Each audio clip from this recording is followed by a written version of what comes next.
Collect all your ingredients: turmeric, curry leaves, coriander powder, fresh cilantro, lemon juice, chili powder, salt, mustard seeds, and of course your cooked and peeled potatoes. Heat the oil and add the mustard seeds and curry leaves.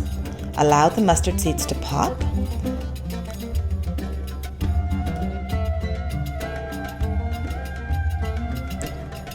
Once the mustard seeds have popped, you can add the cooked halved potatoes into the hot oil and then stir well to cover them. Sprinkle the turmeric powder and salt on top. Now sprinkle the chili powder across all the potatoes. Add the coriander powder and stir really well to coat the potatoes with these spices.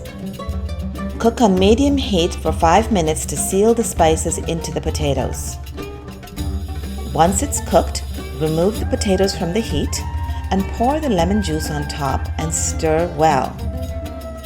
Taste it, and if needed, add more salt and garnish the potatoes with cilantro. This dish is a family and party favorite, and I'm sure it'll become a favorite with your friends as well.